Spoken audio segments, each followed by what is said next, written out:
ഈ കഴിഞ്ഞ ദിവസങ്ങളിൽ നമ്മുടെ മാധ്യമങ്ങളിലെല്ലാം തന്നെ വലിയ ചർച്ചയായൊരു വിഷയം പിണറായിക്ക് പകരക്കാരനില്ലേ, അല്ലെങ്കിൽ CPM എന്ന് പറയുന്ന ഒരു പാർട്ടിക്ക് പിണറായി അല്ലാതെ മറ്റൊരു നേതാവിനെയും ഉയർത്തി കാണിക്കാനില്ലേ എന്നാണ് ചോദിച്ചത്. ആ ചോദ്യം ഉയർന്നതിന് രണ്ട് ഉദ്ദേശങ്ങൾ കൂടിയുണ്ട്. കാരണം പാർട്ടി പിണറായിയുടെ പിടിയിലേക്ക് അമർന്നിരിക്കുന്നു എന്ന് പറയാനുള്ള ഒരു വ്യഗ്രത കൂടിയുണ്ട് ചിലർക്ക്.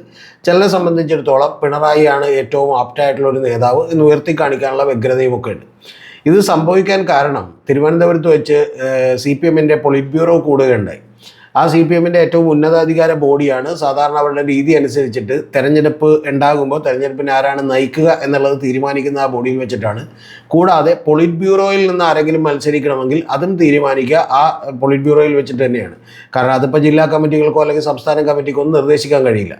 അപ്പോൾ അതുകൊണ്ട് തന്നെ ഇത് ആരൊക്കെ മത്സരിക്കണമെന്നുള്ളതിൽ ഒരു തീരുമാനം എത്തിയിട്ടുണ്ടാവും എന്നുള്ളത് ഉറപ്പാണ്. പക്ഷേ MA ബേബി പുറത്ത് പറഞ്ഞത് പിണറായി നയിക്കും എന്ന് മാത്രമാണ്. അപ്പോൾ അവിടെ ഒരു ചോദ്യം വന്നിരുന്നു, പിണറായി മത്സരിക്കില്ലേ എന്ന് ചോദിച്ചിരുന്നു. അതിന് അദ്ദേഹം മറുപടി പറഞ്ഞില്ല. പക്ഷെ അത് വളരെ സാങ്കേതികമായിട്ടുള്ള കാര്യമാണ് എന്നുള്ളത് CPM-നെ കുറിച്ച് അറിയുന്ന ആർക്കും അറിയാം. കാരണം സാങ്കേതികമായിട്ടുള്ള കാര്യം എന്ന് പറഞ്ഞിട്ടുണ്ടെങ്കിൽ CPM-നെ സംബന്ധിച്ചിടത്തോളം പൊളിറ്റ് ബ്യൂറോയിൽ ആര് മത്സരിക്കില്ല എന്ന് തീരുമാനിച്ചാൽ പോലും അതാത് സ്റ്റേറ്റുകൾ, മത്സരം നടക്കാൻ പോകുന്ന സ്റ്റേറ്റിലെ സ്റ്റേറ്റ് സെക്രട്ടറിയോടും സ്റ്റേറ്റ് കമ്മിറ്റിയോടും ഒക്കെ അവതരിപ്പിച്ച് അവരുടെ കൂടി അംഗീകാരം നേടിയതിന് ശേഷം മാത്രമേ അത്തരം കാര്യങ്ങൾ പുറത്തു പറയാറുള്ളൂ. അപ്പോൾ ഒരാൾ മത്സരിക്കണോ, ഒന്നിൽ കൂടുതൽ ആളുകൾ മത്സരിക്കണോ എന്ന് ചോദിച്ചാൽ തീർച്ചയായിട്ടും ഇത്തവണ ഒന്നിൽ കൂടുതൽ ആളുകൾ മത്സരിച്ചേക്കും. കാരണം അതിൽ നിന്ന് ഗോവിന്ദൻ മാസ്റ്റർ കൂടി മത്സരിക്കാനുള്ള എല്ലാ സാധ്യതകളുമുണ്ട്. അപ്പം അങ്ങനെ ഗോവിന്ദൻ മാസ്റ്റർ മത്സരിക്കും, അല്ലെങ്കിൽ പിണറായി വിജയനോടൊപ്പം തന്നെ ഇപ്പോൾ ശൈലജ ടീച്ചറെയൊക്കെ മത്സരിപ്പിച്ചുകൊണ്ട് അത്തരത്തിലുള്ളൊരു ഫേസ് കൂടി ഉണ്ടാകും എന്ന് പറയുന്ന ഒരു തന്ത്രം പയറ്റുമോ എന്നൊക്കെ ഉള്ളത് നമ്മൾ കാത്തിരുന്ന് കാണേണ്ട ഒരു കാര്യമാണ്. ഒരു കാര്യം നമുക്ക് 100% ഉറപ്പാണ്, ഈ സമയത്ത് ഇനിയിപ്പോൾ പിണറായിയെ മാറ്റിക്കൊണ്ട് വേറെ ആരെങ്കിലും വെച്ചിട്ടുണ്ടെങ്കിൽ ഇപ്പം കിട്ടാനിരിക്കുന്ന വോട്ടുകൾ കൂടി കിട്ടില്ല എന്നുള്ളത് ഉറപ്പാണ്. അതിൻ്റെ പ്രധാനപ്പെട്ട കാരണം അത്തരത്തിലുള്ള ഒരു ഇമേജ് ബിൽഡിങ്ങിന് ഇനിയിപ്പോൾ സമയമില്ല. ഒരു മാസം 40-45 ദിവസവും കൂടിയുള്ള അത്തരത്തിലുള്ളൊരു ഇമേജ് ബിൽഡിങ്ങിന് സമയമില്ല എന്നുള്ളത് ഒന്നാമത്തെ കാര്യമാണ്. രണ്ടാമത്തെ കാര്യം എന്ന് പറയുന്നത്, പിണറായി വിജയൻ്റെ ബ്രാൻഡിന് അത്ര വലിയ കോട്ടമുണ്ടായിട്ടുണ്ട് എന്ന് ഞാൻ വിചാരിക്കുന്നില്ല. കാരണം പിണറായിയെ സംബന്ധിച്ചിടത്തോളം ഇപ്പോഴും നമ്മൾ സർവേകളൊക്കെ തന്നെ പലതും എടുത്തു നോക്കിയാൽ, ഇപ്പോൾ തുടരണം എന്ന് പറയുന്ന മനോരമയുടെ സർവേയിൽ പോലും 44% ആളുകൾ, അതായത് അത്തരത്തിൽ വലിയ വർധനവ് ഉണ്ടായിട്ടുണ്ട് എന്നുള്ളതാണ് ഒന്നാമത്തെ കാര്യം. രണ്ടാമത്തെ കാര്യം, പണ്ട് CPM തീരുമാനിച്ചിരുന്ന പോലെ തെരഞ്ഞെടുപ്പിന് വരണതിന് 1.5 മാസം മുമ്പ് തീരുമാനമൊന്നും എടുക്കുമെന്ന് ഞാൻ വിചാരിക്കുന്നില്ല. അതൊക്കെ ഒരു 6 മാസമോ 1 കൊല്ലം മുമ്പൊക്കെ തന്നെ തീരുമാനിച്ചാണെന്ന് ഞാൻ വിചാരിക്കുന്നു. കാരണം അല്ലെങ്കിൽ പിണറായിയും മോഹൻലാലും തമ്മിൽ ഇരുവർന്ന് പറഞ്ഞ അഭിമുഖം വരികയും ഈ എല്ലാ ചാനലുകളിലും അതുപോലെ തന്നെ എല്ലാ KSRTC ബസ്സുകളിലുമൊക്കെ തന്നെ കഴിഞ്ഞ 1.5 മാസമായി 1 മാസമായിട്ട് വലിയ പരസ്യങ്ങൾ കൊടുത്തുകൊണ്ടിരിക്കുകയാണ്. ഈ പരസ്യങ്ങളുടെ എല്ലാവരുടെയും മുഖമായി വെച്ചിട്ടുള്ളത് പിണറായിയെ തന്നെയാണ്. അതുകൊണ്ട് ഈ പറയുന്ന ചോദ്യങ്ങളൊക്കെ ചോദിക്കുന്ന ആളുകൾ ഏതോ വിഡ്ഢികളുടെ സ്വർഗത്തിലാണെന്നാണ് ഞാൻ വിചാരിക്കുന്നത്. കാരണം പിണറായി അല്ലാതെ നയിക്കാൻ മറ്റൊരു മുഖമില്ല എന്നുള്ളത് മാസങ്ങൾക്ക് മുമ്പ് തന്നെ CPM തീരുമാനമെടുക്കുകയും അതിനോടനുബന്ധമായി പരസ്യങ്ങൾ കൊടുത്തു തുടങ്ങുകയും അതിനോടനുബന്ധമായിട്ടാണ് പിണറായിയും മോഹൻലാൽ പിണറായിനെ ഇൻ്റർവ്യൂ ചെയ്യുന്ന പരിപാടികളൊക്കെ നടത്തിയിട്ടുള്ളത്. അതുകൊണ്ട് അതിനൊന്നും ഒരു അടിസ്ഥാനമില്ല. പിണറായി മത്സരിക്കും എന്നുള്ള കാര്യത്തിൽ എനിക്കൊരു സംശയവുമില്ല. പക്ഷേ ഏതാണ്ട് കുറച്ച് കഴിയുമ്പോൾ അദ്ദേഹം മത്സരിച്ച് കഴിഞ്ഞതിന് ശേഷം ഒരുപക്ഷെ വിജയം ഉണ്ടാവുകയാണെങ്കിൽ ചിലപ്പോൾ മാറിക്കൊടുക്കാനുള്ള സാധ്യതകളുണ്ട് എന്ന് ഞാൻ കരുതുന്നു. അത് സംഭവിക്കാനുള്ള സാധ്യതകളുണ്ട്. അപ്പോഴായിരിക്കും ചിലപ്പോൾ ഗോവിന്ദൻ മാസ്റ്റർ പോലെയുള്ള ആരെങ്കിലും ചിലപ്പോൾ ആ പദവികളിലേക്ക് വരാനുള്ള ഒരു സാഹചര്യമൊക്കെ ഉണ്ട്. കൂടാതെ ഇനി നേരെ തിരിച്ച് ഒരു പ്രതിപക്ഷത്താണ് ഇരിക്കുകയെങ്കിൽ സ്വാഭാവികമായിട്ടും പിണറായി പ്രതിപക്ഷ നേതാവായി തുടരും എന്ന് ഞാൻ വിചാരിക്കുന്നില്ല. ആ തീരുമാനം ചിലപ്പോൾ പെട്ടെന്ന് ഉടനെ തന്നെ ഉണ്ടായേക്കും. കാരണം പിണറായിക്ക് പകരം ചിലപ്പോൾ മറ്റാരെങ്കിലും ആയിരിക്കും പ്രതിപക്ഷ നേതാവായിട്ടിരിക്കുക. കാരണം അദ്ദേഹത്തിന് ആ സഭയിൽ ചെന്ന് ഇനി പ്രതിപക്ഷ നേതാവായിട്ടൊക്കെ ഇരിക്കാൻ അല്ലെങ്കിൽ അത്തരത്തിലുള്ള ലീഡ് ചെയ്യാനുള്ള ബുദ്ധിമുട്ടുകളൊക്കെ ഉണ്ടാവും. അദ്ദേഹം പ്രത്യേകിച്ചും 80 വയസ്സിനോട് അടുക്കുന്ന ഒരാളാണ്. അപ്പോൾ അതുകൊണ്ട് തന്നെ അത്തരത്തിലുള്ള തീരുമാനങ്ങളാണ് ഉണ്ടാവുക എന്നുള്ള കാര്യത്തിൽ ഒരു സംശയമില്ല.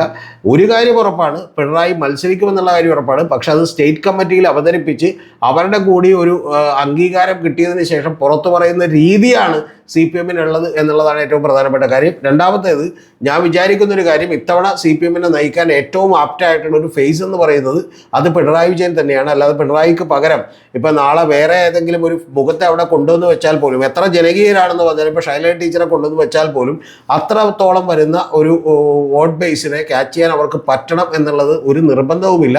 അങ്ങനെ ആയിരുന്നുവെങ്കിൽ അത് ഏറ്റവും കുറഞ്ഞ പക്ഷേ 6 മാസം മുമ്പോ ഒരു 10 മാസം മുമ്പെങ്കിലും തീരുമാനിക്കേണ്ട ഒരു കാര്യമായിരുന്നു. പക്ഷെ അങ്ങനെ പാർട്ടി പാർട്ടി തീരുമാനിച്ചിട്ടേ ഇല്ല. ധർമ്മടത്ത് തന്നെ പിണറായി വിജയൻ മത്സരിക്കും, പിണറായി വിജയൻ തന്നെ നയിക്കും. ഇനി മുഖ്യമന്ത്രി സ്ഥാനത്ത് പിണറായി വിജയൻ ഇനി വീണ്ടും അധികാരത്തിൽ വന്നാൽ ചിലപ്പോൾ എത്ര നാൾ തുടരും എന്നുള്ള കാര്യത്തിൽ മാത്രമേ നമുക്ക് സംശയമുണ്ടാവുള്ളൂ. അല്ലെങ്കിൽ ചിലപ്പോൾ വിജയിച്ചതിന് ശേഷം ചിലപ്പോൾ ചില തീരുമാനങ്ങൾ ഉണ്ടായേക്കാം. പക്ഷേ തെരഞ്ഞെടുപ്പിനെ നേരിടുക തീർച്ചയായിട്ടും പിണറായി ആയിരിക്കും. അത് മത്സരിച്ചുകൊണ്ടായിരിക്കും, അതിലൊരു സംശയവുമില്ല. അതിനേക്കാൾ ബെറ്റർ ആയിട്ടുള്ള ഒരു നേതാവിനെയും കൃത്യമായി ഉയർത്തി കാണിക്കാൻ CPM കഴിഞ്ഞിട്ടില്ല. ഇതിൻ്റെ അർത്ഥം നാളെ പിണറായി വിജയൻ മാറി വേറൊരു നേതാവ് വന്നാൽ അദ്ദേഹത്തിന് ആ പ്രാധാന്യം കിട്ടുകയും അത് വീണ്ടും മുന്നോട്ട് പോവുകയും ചെയ്യും എന്നുള്ള കാര്യത്തിലൊന്നും എനിക്ക് തർക്കമില്ല. പക്ഷേ ഇപ്പോൾ നമ്മുടെ രാജ്യത്ത് നടക്കുന്ന ഇലക്ഷനുകളിലെല്ലാം തന്നെ പണ്ട് പി സുന്ദരയും EMS AKGയും സിന്ദാബാദ് എന്നൊക്കെ എഴുതി വെച്ചപ്പോൾ അങ്ങനെ ഓരോരുത്തരെ വ്യക്തികളെ പുകഴ്ത്തരുത് എന്ന് പറഞ്ഞിരുന്ന ഒരു കാലമുണ്ടായിരുന്നു. പക്ഷെ അങ്ങനെ ഒരു പുകഴ്ത്താതിരിക്കൽ കഴിയുന്നൊരു കാര്യമല്ല. നമ്മുടെ ഉള്ളിലേക്ക് ഒരു പാർട്ടി രജിസ്റ്റർ ചെയ്യുന്നതിനേക്കാൾ 10 ഇരട്ടി വേഗത്തിൽ സൈക്കോളജിക്കലി തന്നെ ഒരാളുടെ മുഖം രജിസ്റ്റർ ചെയ്യും എന്നുള്ളതാണ് ഏറ്റവും പ്രധാനപ്പെട്ട കാര്യം. ഒരാളുടെ പേര് രജിസ്റ്റർ ചെയ്യപ്പെടും എന്നുള്ളതാണ് ഏറ്റവും പ്രധാനപ്പെട്ട കാര്യം. അത്തരത്തിൽ കേരളത്തിൽ നിങ്ങൾക്ക് വിയോജിച്ചാലും യോജിച്ചാലും ഒരുപോലെ ഈ പറയുന്ന പോലെ ജനങ്ങളുടെ മനസ്സിലേക്ക് കയറിയിട്ടുള്ള ഒരു നേതാവിൻ്റെ പേരാണ് പിണറായി എന്നുള്ള കാര്യത്തിൽ എനിക്കൊരു തർക്കമില്ല. അത് നമുക്ക് ചിലപ്പോൾ വിയോജിപ്പുണ്ടാവും, ചിലപ്പോൾ എതിർക്കുന്നവരോ ചിലപ്പോൾ എന്ത് ചെയ്യുന്നവരുണ്ടാവും, യോജിക്കുന്നവരൊക്കെ ഉണ്ടാവും. പക്ഷെ എങ്കിൽ പോലും ഉള്ളിൻ്റെ ഉള്ളിൽ ഒരു നേതാവാണ്, ഒരു ലീഡറാണ് എന്ന് തോന്നുന്ന ഒരാൾ തീർച്ചയായിട്ടും പിണറായി വിജയനാണ്. അത്തരത്തിലുള്ള ഒരാളെ ഈ കുറഞ്ഞ സമയം കൊണ്ട് ഇനി മാറ്റുകയോ അത്തരത്തിൽ ഒരാളെ വീണ്ടും ഈ പ്രസ്ഥാനത്തിനൊപ്പം നിർത്തുകയോ ലീഡ് ചെയ്യാൻ ഏൽപ്പിക്കുകയോ ഒന്നും ചെയ്യുന്ന കാര്യമില്ല. അതുകൊണ്ട് ധർമ്മടത്ത് മത്സരിക്കും, പിണറായി ജയിക്കുമെന്നുള്ള കാര്യത്തിൽ ഉറപ്പാണ്. ഇടതുപക്ഷം ജയിച്ചാൽ പിണറായി തന്നെ ആദ്യം മുഖ്യമന്ത്രിയാവുകയും ചിലപ്പോൾ കുറച്ച് കഴിയുമ്പോൾ വേറൊരാൾ മുഖ്യമന്ത്രി സ്ഥാനത്തേക്ക് കടന്നു വരികയും ഒക്കെ ചെയ്യും. പക്ഷേ അതിനും അപ്പുറത്തേക്ക് അല്ലെങ്കിൽ പിണറായിയോടൊപ്പം നിൽക്കുന്ന, പിണറായി കൂടി നിർദ്ദേശിക്കുന്ന ഇഷ്ടമുള്ള ഒരാൾ കൂടി ആ മുഖ്യമന്ത്രി സ്ഥാനത്തേക്ക് കടന്നു വരുമെന്നുള്ള ഉറപ്പാണ്.